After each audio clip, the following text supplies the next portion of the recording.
তো ওয়েলকাম আবার একটা নতুন ভিডিওয়। আর তোমরা সকলে এই ভিডিওর পার্ট 1 ভিডিও অবশ্যই দেখেছো আশা করি। আর যারা দেখোনি তারা অবশ্যই একবার পার্ট 1 ভিডিওটা দেখে নাও, নাহলে কিন্তু পার্ট 2 এই ভিডিওটা তোমাদের কাছে বুঝতে একটু অসুবিধা হতে পারে।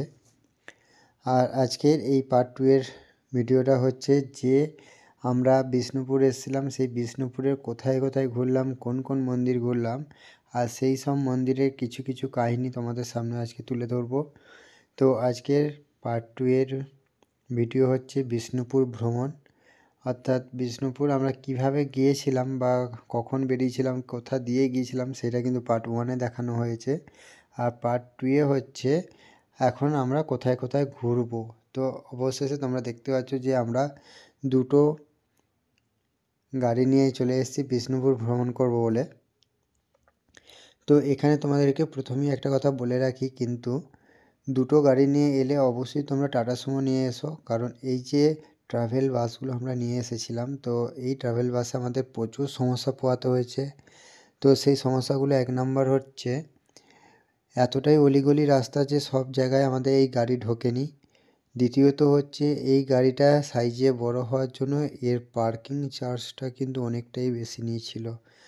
তো 2-3 জায়গায় পার্কিং করতে হয়েছিল। তো মোটামুটি এই 150 টাকা 100 টাকা করে নিয়ে মোটামুটি অনেকটা টাকা পড়ে গেছে। তো যাই হোক, চলো মেন পার্টে ঢোকা যাক। তো দেখতে পাচ্ছ আমরা এখন চলে এসেছি বিষ্ণুপুর। আর বিষ্ণুপুরের প্রথম যে মন্দিরটি যাব সেটা হচ্ছে নন্দলাল মন্দির। চলো সেই নন্দলাল মন্দিরে যাওয়া যাক। আর তোমরা যারা যাবে অবশ্যই বলবো কিন্তু খুব বাইকে হলে তো একদমই পারফেক্ট, আর দ্বিতীয়ত হলে টাটা সুমো, তার থেকে বড় গাড়ি কিন্তু একদম নিয়ে যেও না, কেমন? চলো মন্দিরের সাথে প্রবেশ করা যাক।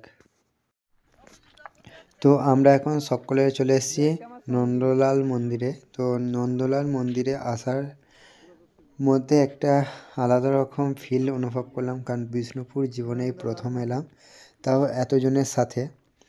তো সত্যি এগুলোকে স্মৃতি করে রাখার জন্য আমাকে অবশ্যই ভিডিও বানাতেই হতো।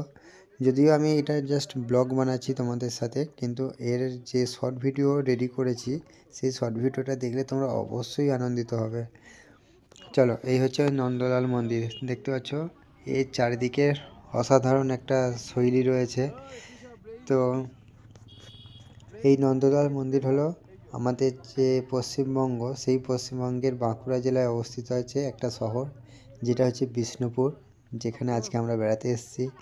তো সেখানে অবস্থিত, মানে বিষ্ণুপুর মানেই হচ্ছে মন্দির নগরী। তো এই মন্দির দিয়ে আমাদের আজকে প্রথম শুরু হলো আমাদের প্রথম ভ্রমণ, বিষ্ণুপুরের নন্দলাল মন্দির। তবে একটা কথা বলার, এখানে বিষ্ণুপুরে যত মন্দির হয়েছে সবই কিন্তু বেশিরভাগ বিষ্ণুর উদ্দেশ্যে, অর্থাৎ রাসমঞ্চ বলো, মদনমোহন মন্দির বলো, জোড়া মন্দির বলো, এগুলো সবই ঘুরবো এবং তোমাদেরকে দেখাবো। সবই কিন্তু ভগবান বিষ্ণুর উদ্দেশ্যে তৈরি এই মন্দিরগুলো, অর্থাৎ হিন্দু মন্দির এক কথায়। চলো এখন এই মন্দিরটা চারদিকটা তোমাদেরকে ঘুরিয়ে দেখাই। আর চারদিকটা দেখতে পাচ্ছ কত সুন্দর, মানে বাগানের মতো করা হয়েছে। তো এগুলো খুবই একটা মনোমুগ্ধকর ব্যাপার, আর নির্জন জায়গা আরও খুব সুন্দর লাগবে। তো এই মন্দিরটি কে নির্মাণ করেছিলেন তো সেই বিষয়ে কিন্তু স্পষ্টভাবে কিছু জানা যায়নি, তবে স্থাপত্য শৈলীর উপর ভিত্তি করে এটা বিশ্বাস করা হয় যে মোটামুটি খ্রিস্টীয় 17 শতকের অন্তর্গত এই মন্দিরটি। আর এই মন্দিরে কিভাবে আসবে চলো সেটা তোমাদেরকে আগে বলে দিই। তো এই মন্দিরটি হচ্ছে বিষ্ণুপুর যে বাস স্ট্যান্ড রয়েছে সেখান থেকে 2 কিলোমিটার দূরত্ব, খুব বেশি না। আর যদি তোমরা রেলওয়ে বা ট্রেন দিয়ে আসো তাহলে বিষ্ণুপুর জংশন থেকে ওই 4.5 কিলোমিটারের মতো এই রাস্তাটি রয়েছে। তো এখানে তোমরা খুব সহজেই চলে আসতে পারবে। যদি বিষ্ণুপুর স্ট্যান্ডে নামো তাহলে একটা টোটো করে নিতে পারো, তো টোটো করে তোমরা ঘুরতে পারো পুরো বিষ্ণুপুরের এই জায়গাগুলো। আর নতবা এমনিতে ঘুরলে তো আরও ভালো আর কি। তো চলো এই মন্দিরের কিছু স্থাপত্যশীল বলি তোমাদেরকে, যেটা তোমরা শুনতে খুব ভালো লাগবে। তো সেটা হচ্ছে বিষ্ণুপুরের এই মন্দিরটি হচ্ছে সবথেকে পুরাতন মন্দির। তার জন্য এখানে কে এই মন্দিরটি নির্মাণ করেছিলেন তার কোনো সঠিক তথ্য পাওয়া যায়নি। তবে এর মন্দিরটি আর কি ল্যাটেরাইট মন্দির, অর্থাৎ ল্যাটেরাইট মানে মাটির, লাল মাটির আর কি তৈরি। এক কথায় এটা হচ্ছে ল্যাটেরাইট মাটির তৈরি পাথর দিয়ে। এটা হচ্ছে দক্ষিণমুখী, আর এর মাথার ছাদে একটি টাওয়ারের মতো অংশ রয়েছে, এই আর কি। চলো এরপর আমরা চলে যাব ছিন্নমস্তা মন্দির। আর এখান থেকে আমাদেরকে কিছুটা আসতে হবে, কারণ নন্দলাল মন্দির একদম বিষ্ণুপুরের শেষ অংশে। তো এখান থেকে আবার ছিন্নমস্তা মন্দির আসতে গেলে আমাদেরকে আবার গাড়ি করে আসতে হবে এবং গাড়ি পার্ক করতে হবে। এই যে জায়গাটা দেখতে পাচ্ছ, এখানে গাড়ি পার্কিংয়ের সুবিধা রয়েছে এবং এখানে ফিস্টি বা খাওয়া দাওয়ার ব্যবস্থা তোমরা এখানে করতে পারো, কারণ এই জায়গাটা অনেকটি বড়। তো আমরা এখন চলে এসেছি বিষ্ণুপুরের সবথেকে বিখ্যাত মন্দির, সেটা হচ্ছে ছিন্নমস্তা মায়ের মন্দির। তো এই মন্দিরটি প্রায় 100 বছর পুরাতন এই মন্দির, এবং এটা নতুনভাবে সংস্কার করা হয়েছে, কারণ 100 বছর পুরাতন মন্দির তো পুরাতন হবেই, কিন্তু এটা নতুনভাবে সংস্কার করা হচ্ছে এখন। তো আর ছিন্নমস্তা মানেই একটা কথা বোঝা যাচ্ছে যে ছিন্নমস্তা, অর্থাৎ এর মস্তক অর্থাৎ মাথাটা কাটা। যে আমরা যারা হিন্দু বা সকল হিন্দুরাই জানি যে ছিন্নমস্তা মা রূপ কেমন, তো সেইটাই আর কি এখানে দেবীকে আরাধনা করা হতো এখানে ছিন্নমস্তা মায়ের। কোনো শুভ কাজে যাওয়া বা যুদ্ধের ক্ষেত্রে যখন যেত, তখন এই ছিন্নমস্তা মন্দিরে এসে সবাই মানে পুজো দিত, তারপর কোনো যুদ্ধক্ষেত্রে বেরোতো, এটাই আর কি কথিত রয়েছে। তো ছিন্নমস্তা মন্দিরের তো একটি গল্প আমরা সকলেই জানি, কিন্তু সেই গল্প এখন বলা যেতে পারে কি, চলো বলেই দিই তোমাদেরকে। তো ছিন্নমস্তা মানে হচ্ছে মাথা আলাদা করা, অর্থাৎ যে গল্পটা হচ্ছে সেটা হচ্ছে যে একবার মাতা পার্বতী তার বন্ধু ডাকিনী এবং বরিণীর সাথে মন্দাকিনী নদীতে স্নান করতে গিয়েছিলেন, এবং পার্বতী এবং সেখানে তার বন্ধুদের আর কি প্রচুর খিদে পেয়ে গিয়েছিল। তো সেই মুহূর্তে যেহেতু নদীতে স্নান করতে গেছেন, তো সেখানে তার বন্ধুদেরকে খাওয়ানোর মতো কিছু ছিল না, অথচ তার বন্ধুদেরকে মাতা পার্বতী এতই ভালোবাসতেন যে তাদের সেই কষ্ট দেখে তিনি থাকতে পারেননি। তাই তিনি নিজের মস্তক আলাদা করেছিলেন তার নখের দ্বারা, এবং তার বন্ধুদের অর্থাৎ ডাকিনী এবং বরিণীর তৃষ্ণা মিটিয়েছিলেন। এই হচ্ছে একটি গল্প, বা গল্প নয়, এটা সত্য ঘটনা। তো সেই থেকেই মানে মাতাকে ছিন্নমস্তা নামে পূজিত করা হয়। আর এই ছিন্নমস্তা হলো যে আমাদের দশম মহাবিদ্যা রয়েছে, 10টি মহাবিদ্যা রয়েছে, সেই মহাবিদ্যার অর্থাৎ মা কালিকার রূপ তৃতীয় মহাবিদ্যা হলো এই ছিন্নমস্তা মাতা। তো যারা এখানে বাইকে আসার চিন্তাভাবনা করছো তারা অবশ্য বাইকেও আসতে পারো, কারণ এই যে জায়গাটা দেখছো এখানে কিন্তু বাইক রাখার জায়গা। আর এখানে বাইক রেখে তোমরা আরামসে কিন্তু ছিন্নমস্তা মায়ের মন্দির প্রবেশ করতে পারবে। আর এখানে কোনো টিকিট চার্জ লাগে না বা পার্কিং চার্জ লাগে না, তো সেই ক্ষেত্রে কোনো তোমাদের অসুবিধা হওয়ার কথা নয়। আর একটা হচ্ছে যে এখান থেকে মানে এই ছিন্নমস্তা মায়ের মন্দিরে এসে কেউ চেয়েছে এবং বিফল হয়েছে এমন ঘটনা কিন্তু খুবই কম। তো এখানে মন থেকে চাইলে সমস্ত জিনিসই পাওয়া যায়, অর্থাৎ মনের ইচ্ছাগুলো পূরণ হয়।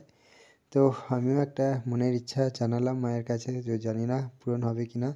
যদি হয় পরবর্তী ভিডিওয়ে বা যখন পূরণ হবে তখন অবশ্যই তোমাদেরকে জানাবো। চলো এরপর যাওয়া যাক অন্য নিদর্শনে, যেটা হচ্ছে দলকামান। তো এই ছিন্নমস্তা মন্দির থেকে হাঁটা পথ একদম 2-3 মিনিটের। তো সেখান থেকে তোমরা যেতে পারো দলকামান। তো সেখানে গিয়ে দেখতে পাবে কামান, একদম অরিজিনাল কামান, যেটা দেখার জন্য আমি খুব উৎসাহিত ছিলাম। চলো আমি সেখানে যাই। আর এই দলকামানটি হচ্ছে 1742 সালে রাজা গোপাল সিংহের আদর্শে 1 লাখ টাকা ব্যয় করে আর কি তৈরি করা হয়েছিল। তখনকার দিনে এই 1 লাখ টাকাটা যদিও অনেকটা বড় অঙ্কের, তো এই কামানটা তৈরি করেছিলেন কামার জগন্নাথ কর্মকার। তো তিনি এই কামানটি তৈরি করেছিলেন, আর এটার ওজন ছিল প্রায় 296 মণ, মানে হচ্ছে 11,840 কেজি, মানে 1-2 কেজি বা 100 কেজি নয়, 11,840 কেজি। আর এটা লম্বা ছিল 3.8 মিটার। আর এই কামানের বডিটি 63টি লোহার রিং দিয়ে তৈরি করা হয়েছিল, অর্থাৎ একসাথে যুক্ত করে করে।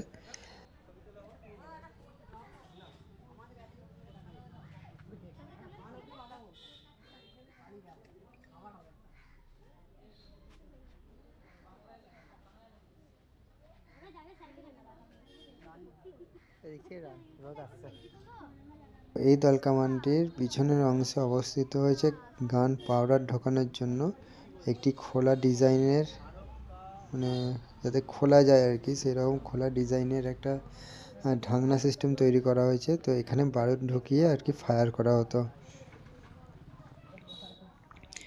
এমনকি কথিত রয়েছে যে যখন বিষ্ণুপুরের ওপর মারাঠারা আক্রমণ করতে আসেন, অর্থাৎ মারাঠা সম্রাট ভাস্কর রাও এই বিষ্ণুপুরকে আক্রমণ করতে আসেন, তখন মল্ল রাজারা মারাঠাদেরকে দমন করার জন্য এই কামান ব্যবহার করেছিলেন। আর এই কামানের প্রভাবে মারাঠারা কিন্তু পিছু হটতে বাধ্য হয়েছিল, কারণ তারা যুদ্ধ না করেই তখন প্রস্থান করেছিলেন, এমনটা কিন্তু শোনা যায়। এটা 1742 সালের ঘটনা। তখন মারাঠারা আসে বিষ্ণুপুর আক্রমণ করতে। তো তারপর আমরা এই দুই জায়গা দেখার পর, অর্থাৎ ছিন্নমস্তা মন্দির আর দলকামান দেখার পর আমরা চলে যাই অন্য একটা স্থানে, অর্থাৎ আমাদের 3বার ঘোরা হলো। প্রথম গিয়েছিলাম নন্দলাল মন্দির, মানে ওখানে স্ট্যান্ড করে দেখেছিলাম। দ্বিতীয়বার স্ট্যান্ড করে দেখলাম যে ছিন্নমস্তা মন্দির আর দলকামান। এরপর আমরা আবার চলে যাচ্ছি একটা অন্য স্থানে, যেখান থেকে বাকি যে মন্দিরগুলো রয়েছে সেগুলো দেখব। চলো। তো এখন আমরা গাড়ি পার্কিং করে দিয়েছি, আর এখন আমরা গাড়ি পার্কিং করে হেঁটে হেঁটে যাচ্ছি। কিছুটাই হাঁটা পথ, কারণ আমাদের এই গাড়ি সব জায়গায় ঢুকতে পারেনি, আমরা প্রথমেই বললাম। তো গাড়িটা অন্য জায়গায় স্ট্যান্ড করার পর আমরা এখন হেঁটে হেঁটে যাচ্ছি সেই যে জায়গাটি দেখতে, যেই জায়গার জন্য বিষ্ণুপুর সব থেকে ফেমাস, অর্থাৎ উন্নত বা উল্লেখযোগ্য মর্যাদা পেয়েছে বিষ্ণুপুর, যেই কারণে যে মন্দির নগরী কেন বলা হয় বিষ্ণুপুরকে। তো সেইটারই আর কি ঘটনা বলবো, এবং সেখানেই যাচ্ছি আমরা দেখতে। চলো নেক্সট কোথায় যাচ্ছি সেটা তোমরা দেখতে থাকো। তো এখন আমরা যাব বিষ্ণুপুর ঢোকার জন্য, অর্থাৎ বিষ্ণুপুরে এসেছি সেই বিষ্ণুপুরের প্রবেশদ্বার। তো বিষ্ণুপুরে এই যে দুর্গ, এই দুর্গের কিন্তু দুটি প্রবেশদ্বার রয়েছে। তো স্থানীয় লোকেদের ভাষায় এটাকে গড় দরজা বলা হয়। এই গড় দরজাতেই আমরা এখন নেক্সট পরবর্তী যে জায়গা, সেই জায়গায় যাচ্ছি, গড় দরজা। দো মূর্ছা পাহাড়, এই পাহাড়ের পাথরকে কেটে কেটে এই দুর্গটি তৈরি করা হয়েছিল। তো এই ছোট গেটটিকে অতিক্রম করার জন্য একটা বড় গেটের প্রয়োজন হয়, যেটা আমরা পেরিয়ে এলাম, বা এই যে এইটা। তো এইটাকে বলা হচ্ছে গেট বা দুর্গ। তো এইটাই হচ্ছে বিষ্ণুপুরে প্রবেশ করার প্রবেশদ্বার। তো এই দরজার উপরে শত্রুদেরকে প্রতিহত করার জন্য এই দরজাটা তৈরি করা হয়েছিল। আর এই দরজার জন্যই কিন্তু শত্রুদের হাত থেকে অনেক সময় বিষ্ণুপুরকে রক্ষা করেছিলেন এই মল্ল রাজারা। আরেকটি ব্যাপার হচ্ছে, এই দরজার উপরে একটি ছাদ রয়েছে বা গোপন কক্ষ রয়েছে। তো সৈনিকরা এই ছাদের উপরে যখন উঠে থাকতেন, তখন নজর রাখতো যে কারা এই বিষ্ণুপুরে ক্ষতি করছে বা কারা এর শত্রুপক্ষ। তো তাদেরকে চিহ্নিত করে রাখতো এবং এই ছাদ থেকে আক্রমণ করত। চলো তোমাদেরকে দেখাচ্ছি সেই ছাদটি।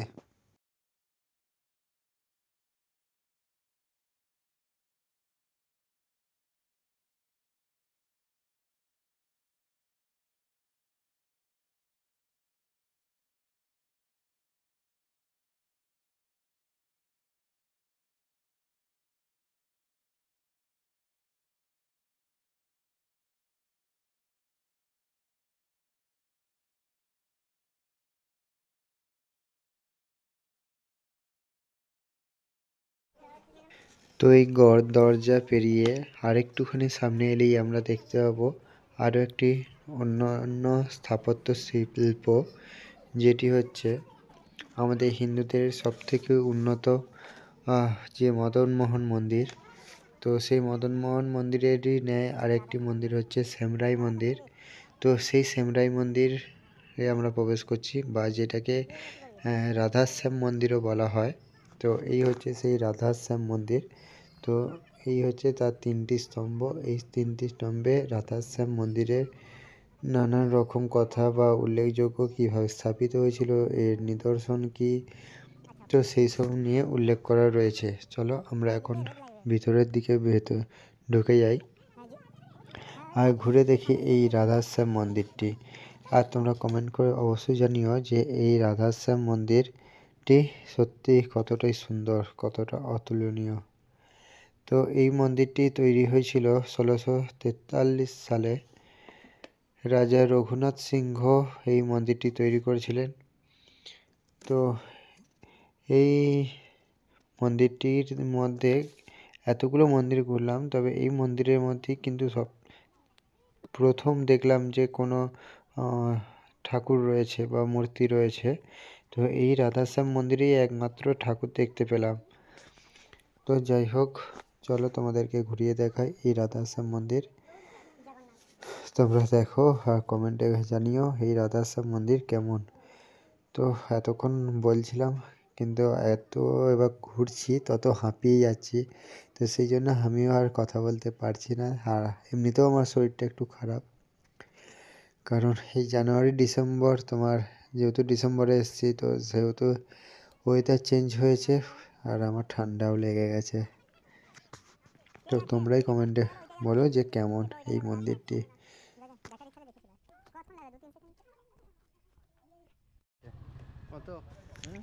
তো এই রাধাশ্যাম মন্দিরের ঠিক উল্টো দিকেই রয়েছে মিঠময়ী মন্দির। তো এই মিঠময়ী মন্দিরের যে কাহিনী, সে কাহিনী কিন্তু সত্যি অপূর্ব এবং অনবদ্য। কারণ এই মিঠময়ী মন্দির আমাদের হিন্দুদের তথা এই বিষ্ণুপুরের সবথেকে প্রাচীনতম, মানে প্রাচীন থেকেও প্রাচীনতর মন্দির হলো এই মিঠময়ী মন্দিরটি। তো এই মিঠময়ী মন্দিরটি 997 খ্রিস্টাব্দে স্থাপিত হয়েছিল এবং এটি রাজা জগৎমল্ল এই মন্দিরটি স্থাপন করেন। তো ইতিহাস অনুসারে মা মিঠময়ী তাকে স্বপ্নে, অর্থাৎ রাজা জগৎমল্লকে স্বপ্নে দেখা দিয়েছিলেন এবং তাকে বলেন যে একটি মন্দির নির্মাণ করার জন্য।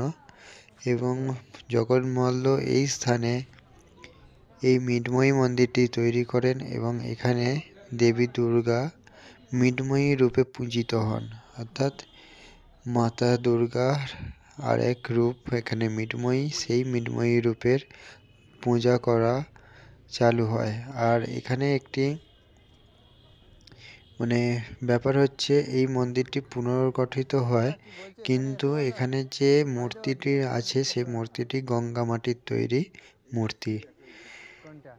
এমনকি এটা বাংলার প্রাচীনতম দুর্গাপুজো। প্রায় 1021 বছর ধরে এই অনুষ্ঠানটি চলে আসছে। আর এখানে একটি কামান রয়েছে, এই কামানটি নিক্ষেপ করার পর এখানে দুর্গাপুজো অনুষ্ঠান হয়। এটি হয় অষ্টমীর দিন সন্ধি পূজার সময় এবং তারপরে সবজি বলি দেওয়া হয়, যেমন এবার দুর্গাপূজার আরাধনা হয় ঠিক তেমনই। তবে এখানে বিশেষত্ব হচ্ছে মহা অষ্টমীর দিন সন্ধি পুজোর সময় কামান নিক্ষেপ আর সবজি বলি, আর হচ্ছে মা মিঠময়ীর গঙ্গা মাটির তৈরি এই মূর্তি।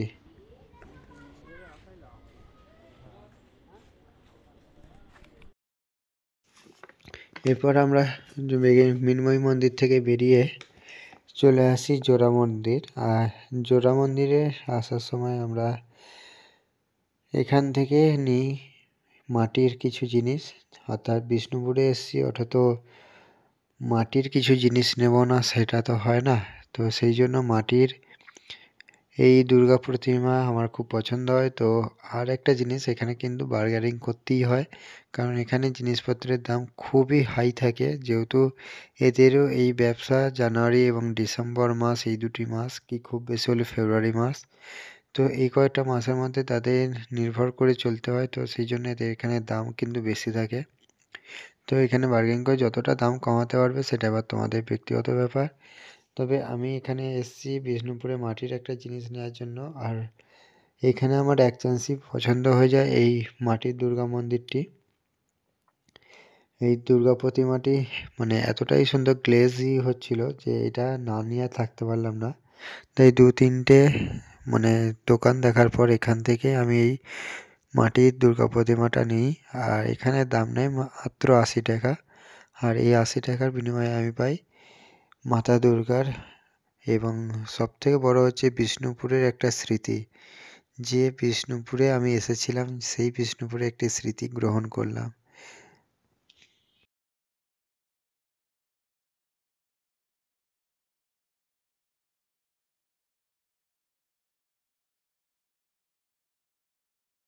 তো এরপর আমরা যাব বিষ্ণুপুরের সেই বিখ্যাত মন্দির, যেটা হচ্ছে জোর মন্দির। তো এই জোর মন্দিরের নামটা শুনেই বোঝা যাচ্ছে যে জোর মানেই হচ্ছে জোড়া। তো এখানে দুইটি মন্দির একসাথে, অর্থাৎ এই যে জোর মন্দির, এটাকে কেষ্ট রায় মন্দিরও বলা হয়, অর্থাৎ একদিকে কেষ্ট একদিকে রায়, অর্থাৎ রাধার যে পূজা অর্চনার যে ব্যাপার রয়েছে, সেই দুটো মন্দির একত্রিতকরণে এই মন্দিরের নাম হয়েছে জোর মন্দির। তো এই জোর মন্দিরটি প্রতিষ্ঠা করেন রঘুনাথ সিংহ 1655 খ্রিস্টাব্দে। আর প্রায় এখন থেকে 370 বছর আগেকার ঘটনা এটি। আর এই যে জোর মন্দিরটি রয়েছে সেটি হচ্ছে কাদামাটির তৈরি দুটি ঘর, এবং এতে 4টে পিলিয়ার রয়েছে এবং 2টি চালা বিশিষ্ট এই ঘরটি। এই দুটি চালা একত্রিত হয়ে একটি নিদর্শনে পরিণত হয়েছে, যেটি বর্তমানে জোর মন্দির নামে পরিচিত। আর এই জোর মন্দিরের ভিতরে, অর্থাৎ যে পোড়ামাটির দেয়াল রয়েছে, সেই দেয়ালের উপরে অনেক রকম চিত্র অঙ্কিত রয়েছে, যেগুলো আগেকার স্থাপত্যশৈলীর মধ্যে একটা অন্যতম। বলছিলাম না 25 টাকা টিকিট লাগবে, শুধু এই জোর মন্দিরে 25 টাকা টিকিট লাগবে। এখানে ঢুকতে গেলে 25 টাকা টিকিট। তো এরপর আমরা চলে যাব মহারাজ বীর হাম্বির উদ্যান। তো এখানে প্রবেশ মূল্য কিছু লাগে না ঠিক কথাই, কিন্তু এই জায়গাটার একটা প্রবেশ মূল্য নেয় যারা মানে ওইদিকে আর কি যায়। তো এটার ব্যাপারটা ঠিক জানি না, এটা ডান দিকে দেখতেই পেলে যে এখানে একটা প্রবেশ মূল্য আছে, কিন্তু শুধুমাত্র দেখাশোনার জন্য নয়, যারা এই পার্কে আসবে অর্থাৎ তাদের জন্য এই চার্জটা নেয়। বা কিন্তু যারা এর ভিতরে যে লালজি মন্দির রয়েছে সেই লালজি মন্দিরে যাবে তাদের জন্য কিন্তু কোনো রকম চার্জ লাগে না। তো আমরা এখন এই বাগানটা আগে একটু দেখলাম। তো মহারাজ হাম্বির এই বাগানটি, এই উদ্যানটি তৈরি করেছিলেন তার স্ত্রীর জন্য। তো সেই হিসাব থেকে এই বাগানটির সৌন্দর্য একটা অতুলনীয়। আর এই মহারাজ হাম্বিরের এই উদ্যান বা এই বাগানটা পেরিয়ে গিয়েই কিন্তু লালজি মন্দির। তো চলো, এই লালজি মন্দিরটা হচ্ছে কিন্তু একটা আলাদা রকম মন্দির, কারণ এই যে 7টি চূড়া বিশিষ্ট মানে একক শৃঙ্গ চূড়া বিশিষ্ট যে 7টি মন্দির রয়েছে তার মধ্যে একটি হচ্ছে এই লালজি মন্দির। তো এই লালজি মন্দির 1658 সালে মল্ল রাজা বীর সিংহ এইটাকে আর কি তৈরি করেছিলেন। তো প্রায় 100 বছর আগেকার এই ঘটনা। তো এই মন্দিরের যে ল্যাটেরাইট মাটি, তো এর স্ট্যাচুগুলো কিন্তু এক একটা স্থাপত্যশৈলী রচনা করেছেন, কারণ প্রত্যেকটা স্ট্যাচু বা প্রত্যেকটা নিদর্শন এক একটি জিনিসকে আর কি তুলে ধরা হয়েছে। তো এই মন্দিরটা পরিকল্পনা অনুযায়ী আর কি এটা বর্গক্ষেত্র একটা মন্দির, এবং এই বর্গক্ষেত্র মন্দিরের মধ্যে চূড়ায় রয়েছে একক শৃঙ্গ বিশিষ্ট একটি চূড়া, যেটি এই মন্দিরের অলঙ্কার স্বরূপ। তো এখন কথা হচ্ছে এই যে লালজি মন্দির, তার সামনে যে একটি নাট মন্দির রয়েছে, অর্থাৎ এটা হলো একটা নাচের হল, যার পশ্চিম দিকে একটি বারান্দা রয়েছে, এবং শুধু তাই নয়, এর সামনে একটি তুলসী মঞ্চও রয়েছে। তো এক কথায় এই স্থানটি হচ্ছে একটা দারুণ জায়গা। আর এই যে এটা দেখতে পাচ্ছ, এটা হচ্ছে রাসমঞ্চ, মানে ওই নাট্যমঞ্চ, যেটা নাটক অনুষ্ঠান করা হতো বা নাটক পরিদর্শন করা হতো রাজা মহারাজাদের সামনে, তো সেই আর কি একটি অংশ।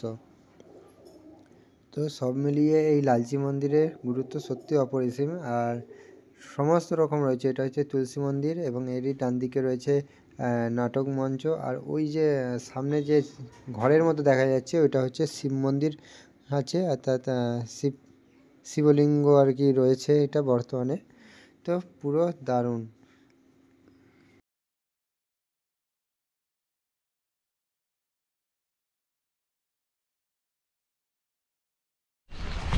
তো গাইস আমরা এখন এখানটা একটা উঁচু ঢিপির জায়গায় দাঁড়িয়ে আছি, দেখতে পাচ্ছ এখানটা।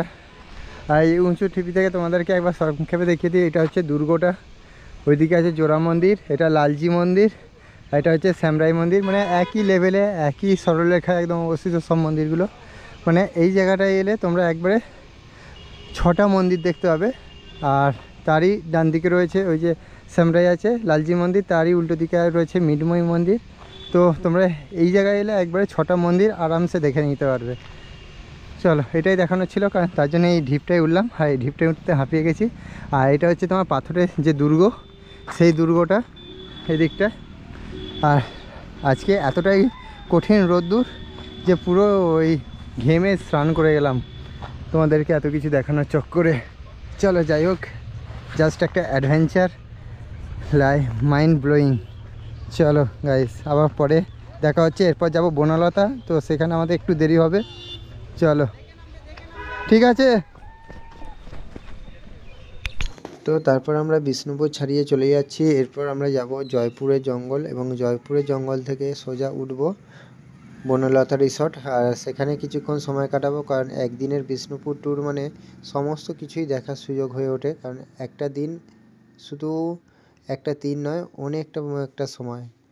আর সবথেকে ব্যাপার হচ্ছে এই বনলতা রিসর্ট আমার খুব ইচ্ছা ছিল প্রথম থেকেই বাইকে আসার, কিন্তু যদিও হয়নি।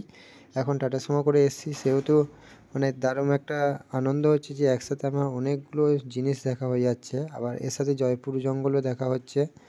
চলো এখন বেরিয়ে যাওয়া যাক। এখন যাব আমরা বনলতা রিসর্ট। তো আমরা অবশেষে পৌঁছে গেলাম বনলতা রিসর্ট জয়পুর জঙ্গলের ভিতর দিয়ে। যদিও এখানে জয়পুর জঙ্গলের কোনো ভিডিও আমি দিতে পারলাম না, কারণ এটা পার্ট 1-এ ছিল।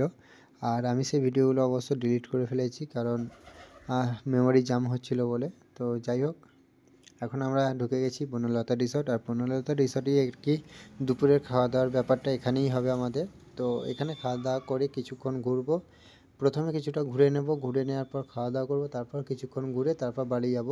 এবং বাড়ি যাওয়ার পথে আরও একটা জায়গায় আমরা ঢুকবো, যেটা হচ্ছে দ্বিতীয় তারাপীঠ, যেটা একলক্ষীর ওই দ্বারকেশ্বর নদীর তীরে গড়ে উঠেছে ইদানিং। তো সেই জায়গায় আমরা যাব। তো পুরো ভিডিওটা তোমরা দেখতে থেকো।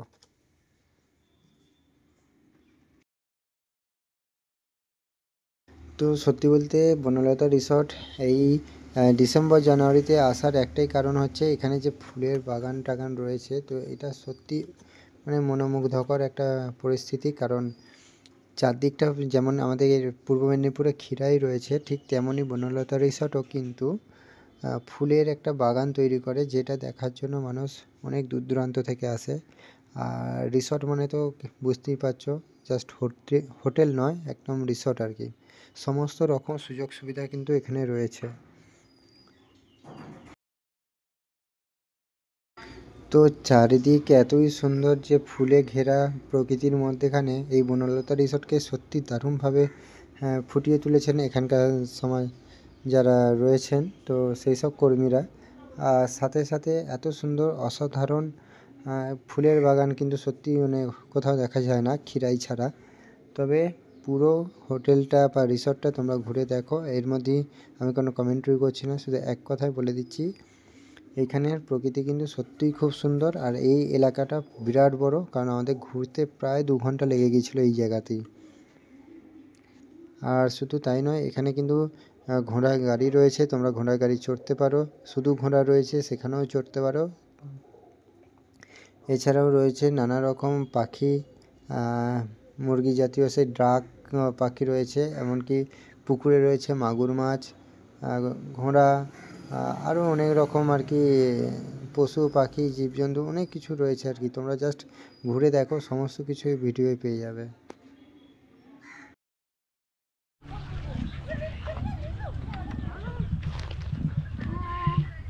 কেমন আওয়াজ করছে দেখেছিস তো, পাগুলো দেখেছিস এক একটা পা।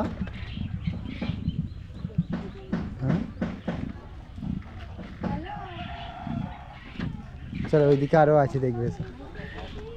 এইদিকে দেখেছো কতগুলো, এই তোকে দেখে ছুটে আসছে।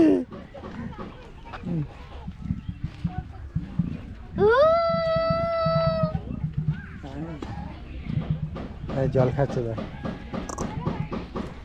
হাত বাড়াবি না।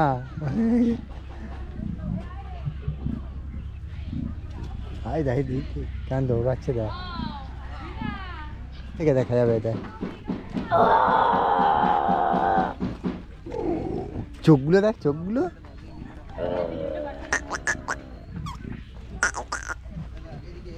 এই দেখ দেখ এই যে,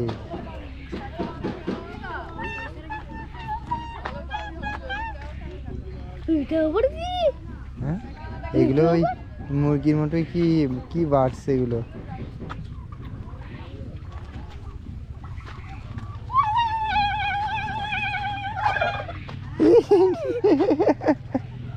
দেখ তোর কথা বুঝতে পেরে গেছে।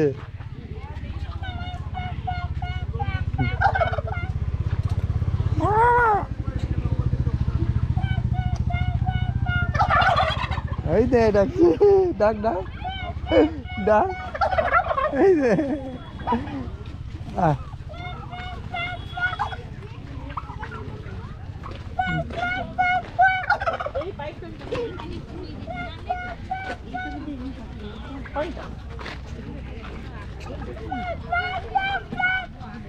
তোর ভাষা বুঝেছে।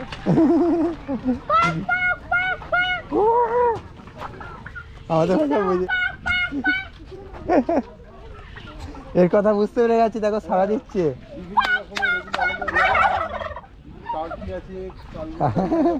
খুব মজা বল, প্রচুর মজা। তুই কর আবার, দেখ তোর কথাটাই শুনতেছে। আমাদের কারো কথা বুঝতে পারছে না, ও কানে আঙুল দিয়ে দিচ্ছে। অথচ আমি করলাম, তুই তিনবার একবার সারা দিল না। তোকে দেখেই করছে মনে হচ্ছে।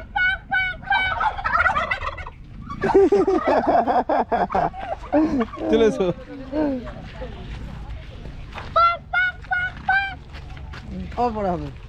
আবার আসছি। হ্যাঁ, মাগুর মাছ পাবেন গেট থেকে সোজা। ওই তো ওই পুকুরটা, ওই দিকে ডান দিয়ে একটা পুকুর আছে। আর দেখো এখানেই মেরে একবার ডাইরেক্ট রান্না হয়ে যাচ্ছে।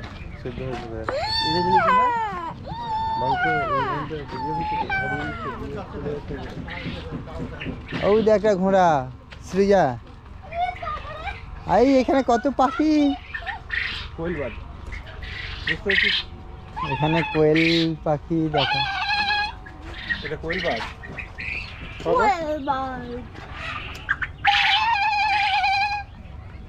কি ব্যাপার, সবাই কি তোর কথা বুঝতে পেরে যাচ্ছে নাকি? আরে বাবা এখানে কত দেখ।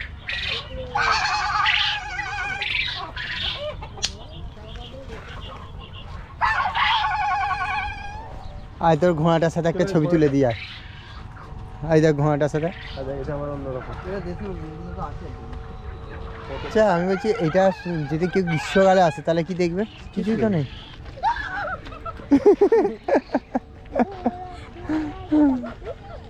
ঘোড়ার কাছে যাবি না, কামড়ে দিয়ে যাওয়া যা। কামড়ে দিয়েছি দেখেছিস তো? ফুল গাছগুলো কিন্তু বিক্রি হয় নাকি? না এগুলো সৌন্দর্যের জন্য। না বিক্রি হয়। হ্যাঁ বিক্রি হয়।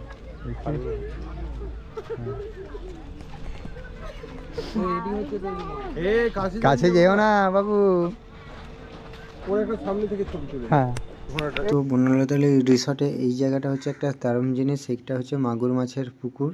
আর এখানে মাগুর মাছগুলো এতটাই বড় যে প্রায় এক একটা মাগুর মাছের সাইজ মিনিমাম 6-7 কেজির উপরে, মানে এতটা বড় বড়। তো সেইটা দেখতে দেখতে আমার এখানে প্রায় 15 মিনিট কেটে গেছে, কারণ আমি মাছ খুব ভালোবাসি, মানে মাছ ধরতে খুব ভালোবাসি। তো সেই কারণে ভাবছিলাম যে এই পুকুরটায় যদি আমি টোপ ফেলা হয় তাহলে পুরো সেকেন্ডে সেকেন্ডে মাছ উঠবে আর কি।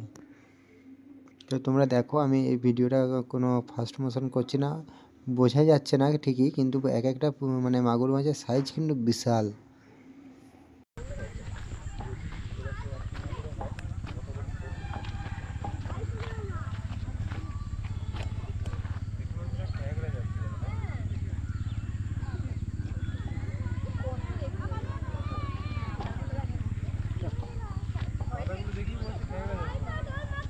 পড়ে গেলেই খেয়ে নেবে।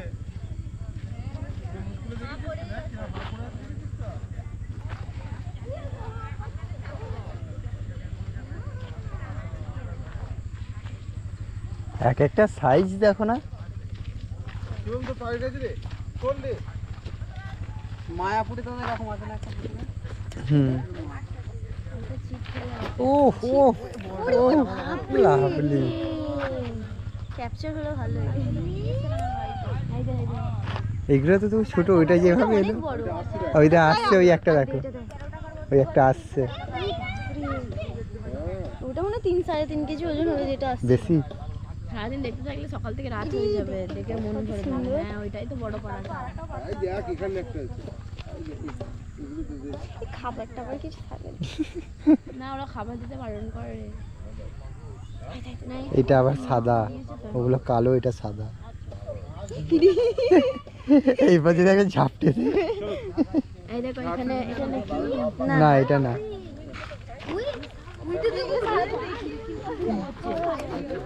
হাইব্রিড মাগুরগুলো। হ্যাঁ হাইব্রিড। তো তারপর আমরা বনলতা রিসর্ট ঘোরার পর এরপর আমাদের খাওয়া দাওয়ার পর্ব হয়। আর যেহেতু আমরা দুটো গাড়িতে প্রায় 35 জন গিয়েছিলাম, তো সেই জন্যে সবাই একটা রুমেতেই আর কি খাবো, সেই জন্য বনলতা রিসর্টের পাশ থেকে চলে এলাম। তারই পাশে আর একটা হোটেল রয়েছে সেখানে, অর্থাৎ বনলতা রিসর্টের ভিতরেই, মানে অংশ আর কি এদেরই। তো সেখানে চলে আসি এবং সকলে মিলে ঠিক হয় যে মানে যে যেটা ব্যাপার খাবে, যে খাওয়া দাওয়া এখানেই সেরে নেবো। তো তারপর আবার বেরোবো, একটু ঘোরাঘুরি করে তারপর বেরিয়ে যাব। তো এখন দেখো তোমাদেরকে ঘুরে দেখাচ্ছি মানে কি অবস্থা। আমরা সবাই পুরো একটা রুমকে পুরো বুক করে নিয়েছি, 35 জন, ভাবো, জাস্ট চিন্তা করে একবার। আর তবে এখানে একটু কথা বলি যে এখানে কিন্তু খাওয়া দাওয়ার রেটটা একটু বেশি, কারণ এখানে আবার খাবারের উপর আবার জিএসটি ফেলা হয়।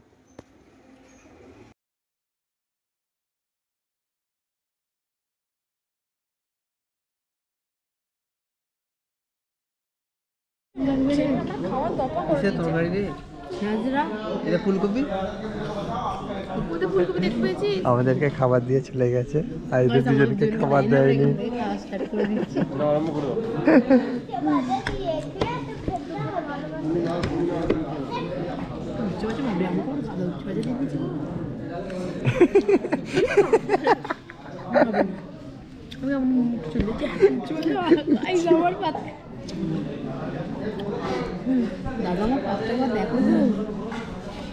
তুই স্পেশাল গেস্ট, তার জন্য। তারপর আমরা এখানে খাওয়া দাওয়া করে বেরিয়ে পড়ি বাড়ির উদ্দেশ্যে। তখন প্রায় আমাদের 4টে সাড়ে 4টে অলরেডি বেজে গেছে। আর এরপর বাড়ি আসতে হবে, কারণ যেহেতু রাস্তাটা খুব একটা কাছে নয়, তো অনেকটা রাস্তা। এরপর আমাদেরকে আবার একলক্ষীতে যে পানপাতা রয়েছে, তো সেখানে দ্বিতীয় তারাপীঠ, অর্থাৎ তারাপীঠের মতোই আর একটা মন্দির তৈরি হয়েছে, তো সেখানে আবার ঢুকবো। এটাও একটা জীবনের ইচ্ছা ছিল, কিন্তু আজকেই পূরণ হয়ে যাচ্ছে, এটা খুব ভালো লাগছে। চলো, তার সাথে সাথে তোমাদেরকেও দেখাই। তো এই হচ্ছে সেই একলক্ষীর দ্বিতীয় তারাপীঠ। এর সম্বন্ধে খুবই অল্প জানি আমি, যদিও এর উপরে ইচ্ছাটা আমার খুব প্রথম দিন থেকেই ছিল যে এখানে আসবো, যেহেতু নতুন হয়েছে এবং সকলেই আসছে লোকালের। আমি শুধু আসতে পারছিলাম না, শুধুমাত্র নিরুপমের জন্য, কারণ আমি বাইকে আসবো বলে ঠিক করেছিলাম, আমি আর নিরুপম। তো নিরুপম এর আগে দুবার ঘুরে ফেলেছে আমাকে ছাড়াই, আর আমিও সেই জন্যে ভাবলাম যে যখন হচ্ছে না, একবার যেমন করে হোক একবার যাব। তো আজকে আমার সেই ইচ্ছাটা আর কি পূরণ হয়ে গেল। তো যাই হোক, শুধু এইটুকু বলতে পারি যে বিষ্ণুপুর গেলে তোমরা এক নজরে এতগুলো জিনিস তোমরা অবশ্যই দেখতে পাবে। বিষ্ণুপুর, জয়পুর, রিসর্ট এবং এখানে এই মন্দির দেখে অর্থাৎ এই দ্বিতীয় তারাপীঠ দেখে তোমরা কিন্তু একদিনের ভ্রমণ ট্যুর কমপ্লিট করতে পারো। ঠিক আছে, বুঝতে পেরেছো? তো এই হচ্ছে। আর আমরা এই দ্বিতীয় তারাপীঠে এমন সময় গিয়েছিলাম যেটা হচ্ছে যে একদম আরতি হওয়ার সময় গিয়েছিলাম, তো সেই কারণে আমাদের আরও ভালো লাগলো যে আমরা লেট করিনি, অর্থাৎ আমরা একটা শুভ মুহূর্তেই গিয়েছিলাম। তবে চলো আজকে আমরা দেখে নিই যে আজকে আমরা বিষ্ণুপুরে একদিনের বিষ্ণুপুরে কি কি ঘুরলাম, আর তোমরা যদি আসো তো কি কি ঘুরবে।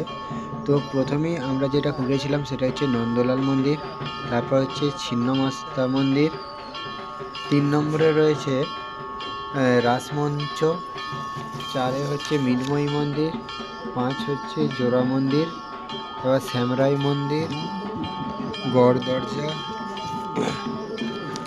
মদনমোহন মন্দির, এমনকি লালবাঁধ যেটা জলের ইতিহাসে চিহ্ন রয়েছে, এবং সারেশ্বর বা শৈলেশ্বর মন্দির, এবং রাজা হাম্বির উদ্যান, লালচি মন্দির, বনলতা রিসর্ট এবং হচ্ছে তারাপীঠ। এই জিনিসগুলো তোমরা একদিনে গিয়ে ঘুরে আসতে পারো, বা এগুলো একদিনের ট্যুরে খুব আরামদায়ক হবে এবং যথাযথ সময়ের মধ্যে তোমরা ঘুরতে পারবে।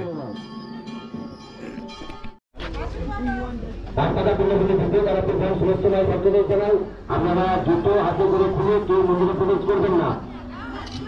মায়ের সন্ধান করা হচ্ছে, মায়ের আরতি মেন দর্শক করছে, মায়ের আরতি, মায়ের নাম নিন সবাই।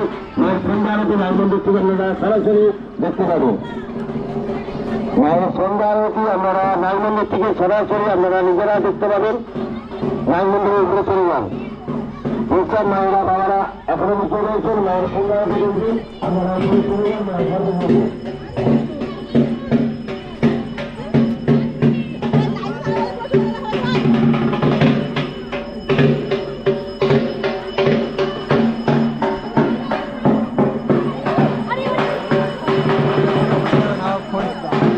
হ্যাঁ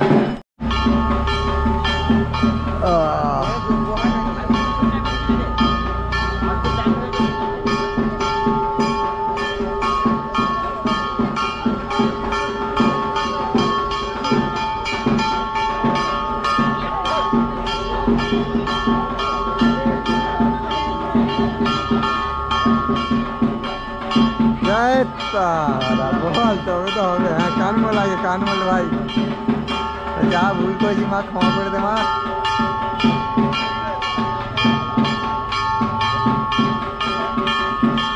জয় জয় তারা।